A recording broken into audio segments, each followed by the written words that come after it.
আজকের রাজসভায় মন্ত্রী, সেনাপতি, উজির, নাজির সবাই উপস্থিত আছেন। আমার একমাত্র রাজকুমার জঙ্গলে শিকার করতে গিয়ে নিহত হয়েছে, আর তাই আজকে থেকে রাজ্যের সব দায়িত্ব আমার।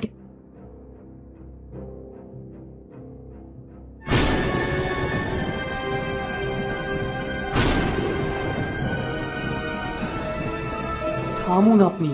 আমাকে হত্যা করার পরিকল্পনা করে এখন নিজেকে রাজ্যের রানী হিসেবে ঘোষণা করছেন? এ কি রাজকুমার, তুমি এখানে? না না, আমি বিশ্বাস করতে পারছি না তুমি এখনো বেঁচে আছো। হা হা হা হা হা। শয়তান রানী, আমি এখনো বেঁচে আছি। তুমি আমাকে হত্যার পরিকল্পনা করেছিলে, কিন্তু তুমি তোমার সৎ ছেলেকে হত্যা করতে পারোনি। কে কোথায় আছো? এই কুচক্রী রানী এবং সেনাপতিকে বন্দি করো। না না, আমাকে বন্দি করবেন না।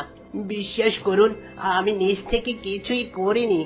যা করেছি সব আপনার সৎ মায়ের আদেশে করেছি। তুমি ঠিকই বলেছ। তোমাদেরকে শুধু বন্দি করলেই হবে না, বরং তোমাদের বড় শাস্তি দিতে হবে। সেনাপতি আর রানীকে জঙ্গলের গভীরে ছেড়ে দিয়ে এসো, যাতে এদেরকে বাঘ সিংহ খেয়ে ফেলে। আর আমি আজকে থেকে এই রাজ্যের রাজা।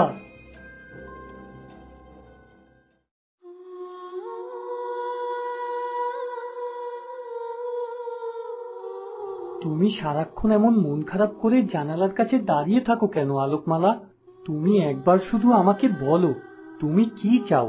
তুমি যা চাইবে আমি তোমাকে তাই এনে দেব। না না রাজকুমার, আমার একদম মন খারাপ নেই। এখানে আমি খুব সুখেই আছি, কিন্তু আমি আমার অতীতটাকে এখনো মনে করতে পারছি না। এটাই আমার সবচেয়ে বড় দুঃখ। তোমার অতীত জেনে কি হবে আলোকমালা? তুমি এ রাজ্যের ভবিষ্যৎ রানী হবে। আমি তোমাকে বিয়ে করব। এটা কি যথেষ্ট নয়? রাজকুমার, আমি আমার অতীত না জেনে তোমাকে কখনোই বিয়ে করতে পারবো না। এমনও তো হতে পারে আমি বিবাহিতা, আমার সংসার রয়েছে। অমন কথা বলবে না আলোকমালা। এটা আমি কখনোই সহ্য করতে পারবো না। আমি তোমাকে মন থেকে খুব ভালোবেসে ফেলেছি। এ কদিনেই তুমি আমার হৃদয় জয় করে ফেলেছো। আমি তো মজা করলাম। চলো আমরা ফুলবাগানে কিছুক্ষণ ঘুরে বেড়াই।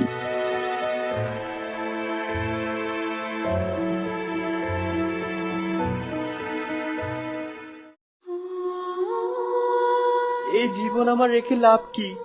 আমি হয়তো এই জীবনে আমার আলোকমালাকে আর খুঁজে পাবো না, আর তাই কোনো বিষাক্ত ফল খেয়ে আমি আমার জীবন শেষ করে দেব।